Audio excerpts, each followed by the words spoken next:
What happens to us as gay men as we feel less desired as we once were?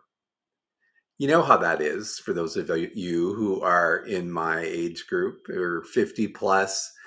When we start to feel a sense of aging creeping in and desire leaving.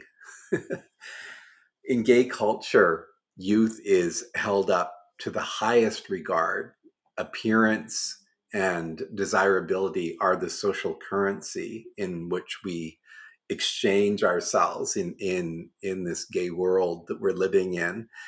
And we strive for that. We strive to look great and to show up and achieve that male gaze. Think of those younger years when we were going to the clubs. Some of you may still be doing this, where we can spend time preening and making ourselves look great and finding that best outfit to wear and really creating a whole a- an experience around just getting ready to go out. And then we're checking and we're looking and we're making sure, and then we hit the scene and hopefully achieve that gaze.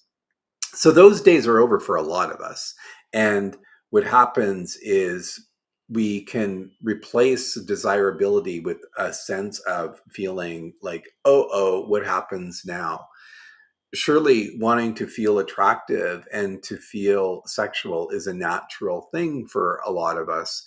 And so we don't need to no longer look at those things as being important, but we can change what desirability looks like and in terms of what we value. So desirability isn't in and of itself a bad thing, but when we hold that as the pinnacle for desire or for value in our culture, that can be problematic.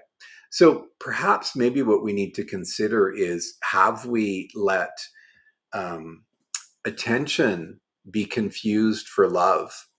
Have we confused being noticed with being known? Have we maybe confused sexual interest with belonging? So these things matter because they inform how we are and they relate to how we are perceived and how we are attracted and attracted to, how we make ourselves attractive in our lives. So maybe we can break down some of that confusion.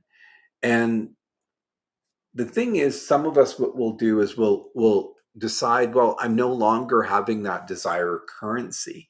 I no longer have that value that I once did in terms of my looks, in terms of my capacity to draw that gaze, to get those looks, to find the right guy for that connection, that hookup, whatever it may be. And so rather than be rejected first, what we do is we withdraw. We hold ourselves back. We stop going out. We stop doing things. And maybe there's a natural progression to some of that, but we don't want to make a fear of rejection be a reason for us to make ourselves invisible. Because when we make ourselves invisible, there are other consequences to that. You know, when we are making ourselves invisible, loneliness can set in. We can separate from being the social beings that we naturally are as humans and deprive ourselves as of connection. So maybe what we need to be exploring is how intimacy, moving from this place of desirability to exploring intimacy and sexuality in new ways.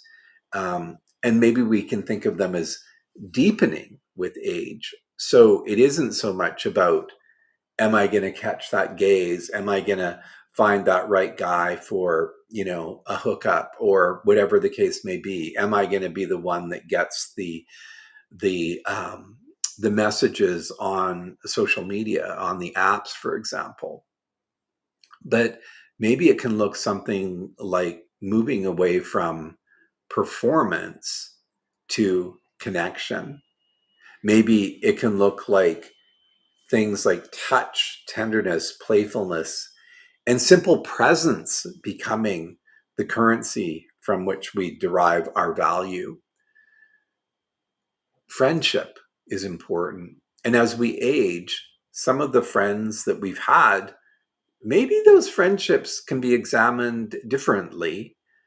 Do they meet our needs now, or are they just habit? Because if they're not meeting our deeper needs, if they're not proving to be rich and viable, if they're social engagement partners as opposed to deeper friendships, well, let's look at that. Because friendship is about caring, friendship is about support. And what I hear from people, especially when lifestyles change for whatever reason, maybe there's a health issue, and I've heard this many times in the conversations I've had over the last few months as I build the wisdom trust, that when health issues come about or when certain catastrophic events occur, some of those people who we think are our friends are no longer there.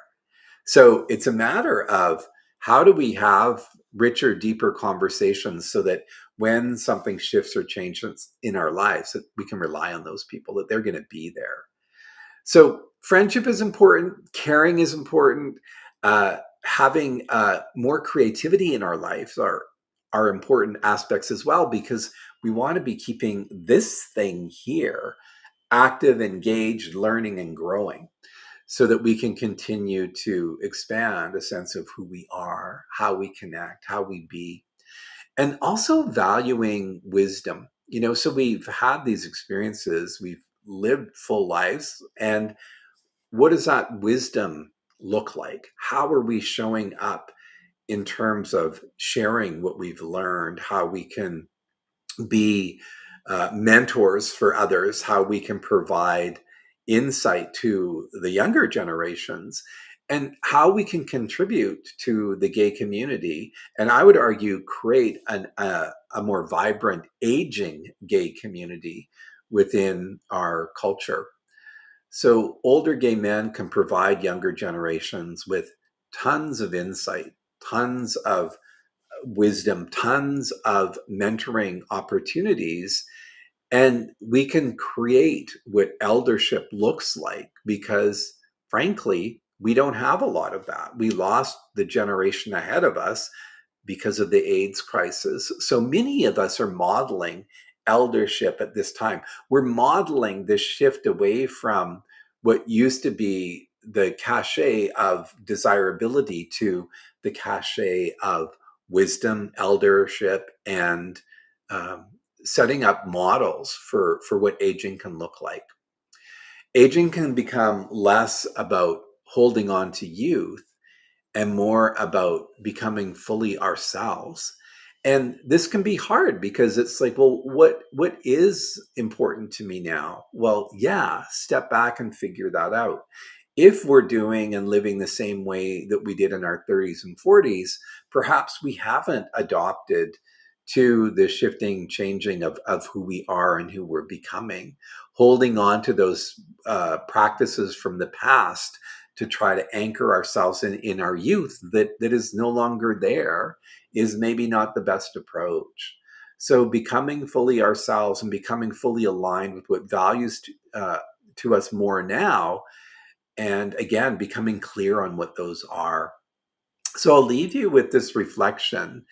If you stop measuring your value by how desirable you are, what else would show you that you matter? So if desirability is no longer the big factor, what else is really showing you that you matter? This is an important reflection to have. These are the kind of conversations we're having in the Wisdom Trust.